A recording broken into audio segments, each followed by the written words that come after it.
मगर अल्पसंख्यक खासतौर पर मुसलमानों पर जो कहर टूटा है वो किसी से छुपा नहीं है। ये लोग सिर्फ अपने मजहबी पहचान की वजह से निशाने पर हैं।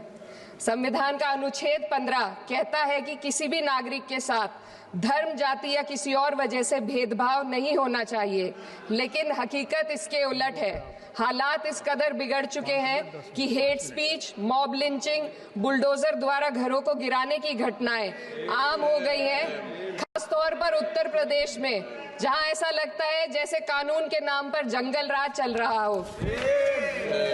संभल में जो हुआ वो सबके सामने है।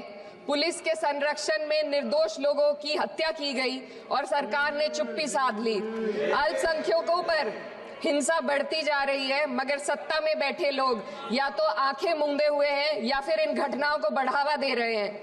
हद तो तब हो जाती है जब न्यायपालिका की बात भी अनसुनी कर दी जाती है। सुप्रीम कोर्ट ने मॉब लिंचिंग पर 11 सूत्रीय निर्देश जारी किए थे।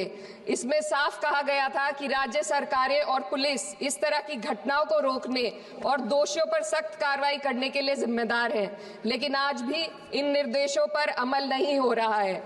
हाल ये है कि मॉब लिंचिंग को रोकने की बजाय सत्ता में बैठे लोग आग में घी डालने का काम कर रहे हैं। उनकी जुबान से ऐसी बातें निकलती हैं जो नफरत को और बढ़ावा देती है।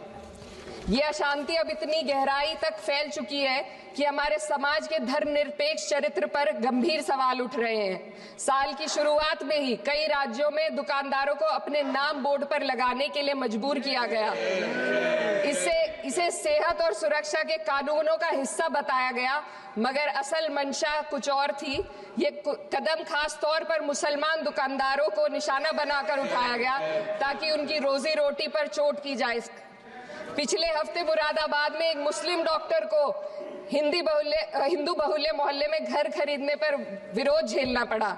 वजह बताई गई कि इससे मोहल्ले की सामाजिक शांति बिगड़ जाएगी। अब आप ही बताइए, क्या ये वजह सही है, जायज है? असल में ये छोटी बड़ी घटनाएं इस बात का सबूत है कि सांप्रदायिकता को बढ़ावा देने वाले बयान और नीतियां हमारे समाज को अंदर से खोखला कर रही है। उत्तर प्रदेश में यति नरसिंहानंद ने बेहद घटिया बयान दिया, लेकिन सरकार इन बयानों पर कोई कार्रवाई नहीं कर रही। हेट स्पीच न केवल जनमानस के विचारों को प्रदूषित करती है, बल्कि इससे अब संवैधानिक पदों पर बैठे लोगों को भी प्रभावित कर दिया है। अभी हाल ही में